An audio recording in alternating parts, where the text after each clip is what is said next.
শুভ করে শুভ মামা কই আছে তোরা? আরে বাইরে দেখ তোর নতুন মাল হয়েছি। এটা তো বাড়িতে নাই নাকি? আর তোরা বাড়িতে নাই রে? তারপরে বিয়ে দিয়ে আসলাম, এটা তো বাড়িতে নাই। কই আছে বাবা? কি রে বাবা শুভ? তোর নতুন মাল হয়েছি তো। হায় আব্বা, এটা কি আব্বা? হায় আব্বা, তুমি বিয়ে করছো? হ্যাঁ, এটা কি আব্বা? কি করবো বিয়ে না করলাম এখন? তোর রাস্তা তো মদ খাই না কিছু না, কি করবো এখন? আমি কিভাবে চলবো? হায় আব্বা, তুমি কারা বিয়ে করছো? এটা কারা বিয়ে করছো? হ্যাঁ, এটা কি নতুন মা? হ্যাঁ এটা তোমার নতুন মা। হায় আব্বা, আমি তো এখন বিয়ে করলাম না, তুমি কেন বিয়ে করে নিয়েছো আব্বা? তোমার একটা বুঝলাম না। তোমরা তো বিয়ে মত দিতেছ, সেই জন্য আমি বিয়ে করতে হয়েছে। তুমি বিয়ে করছো কারা আব্বা? মুখ ধাও। হায় হায় আল্লাহ, তুমি ওরে আল্লাহ, এই তুমি তুমি আমার বাবার বিয়ে করছো কেন? হ্যাঁ, আমার তুমি কারা বিয়ে করছো? এই মেয়ে, কি রে, তুই আমার বিয়ে না করতে তোমার বাপরে বিয়ে করে নিয়েছিস? তোর সাথে আমার 5 বছর সম্পর্ক ছিল না? তোমার আমার গার্লফ্রেন্ড লাগছ না? তোমার গার্লফ্রেন্ডের তোমার বাপের বিয়ে করলি কেমনে? হাই হাই হাই, আমি কোথায় যাবো? হাই আব্বা, তুমি এটা কি বলছো? আব্বা তুমি কোনো আব্বা, তুমি এটা কি করলা? আমি বইগুলো জানি বাবা।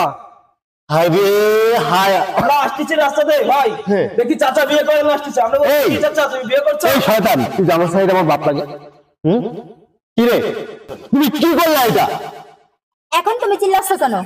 5 বছর সম্পর্কের মধ্যে তখন যে তোমাকে আমি বলছিলাম যে চলো আমরা বিয়ে করে ফেলি, চলো আমরা বিয়ে করি, ও তখন তো তুমি আমার কথা শুনো নেই, তখন আমাকে তুমি এড়িয়ে গেছো।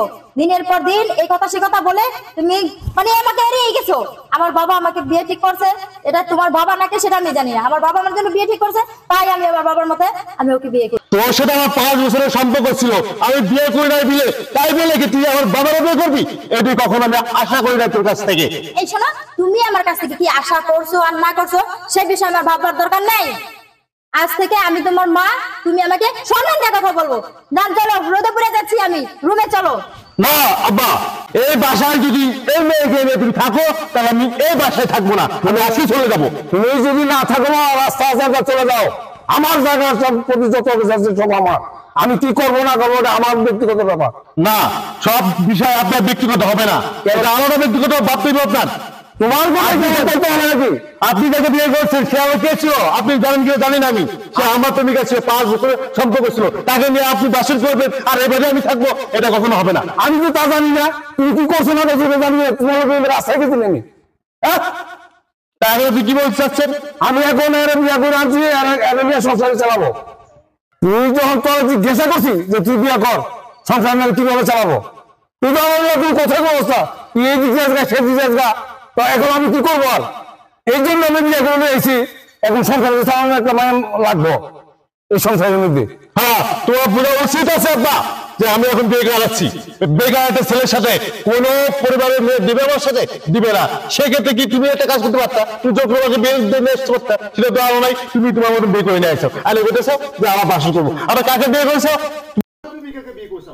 আর তোর মতো মাইয়া, তোর মতো মাইয়া, যে মাইয়া যে ছেলের সাথে 5 বছরের সম্পর্ক থাকার পরেও ওর বাপের সাথে বিয়ে করে, তার মুখে আমি থুতু মারি। এই বলা থাপড়ায় রাত্রি ভালো লাগে বুঝছি না তুমি? আমি তো এখনো জীবিত বাচ্চা আছি। এই ছেলে, আমি তোমার বাবার বিবাহিত স্ত্রী, আমি তোমার মা, তুমি আমাকে সম্মান দিয়ে কথা বলবে। আজ আমাদের বাসর রাত, আজ আমরা বাসর করব। গেট ছাড়ো তুমি, এসো। শোনো আব্বা, আমি একটা কথা তোমাকে বলতেছি, শোনো শোনো, এসো। যাও বাসর ঘরে যাও, সমস্যা নেই। তুমি যেমন আমার গার্লফ্রেন্ড নিয়ে যাচ্ছ তোমার বাসর ঘরে, তেমন আমি তোমার মারে বিয়ে করবো। আমি কিন্তু শুভ, তুমি কিন্তু আমার ছেলে না কিন্তু আব্বা। তুমি যাও যাও যাও, তোমার মারও আমি বিয়ে করতেছি। তুমি আব্বা কি মনে করছো?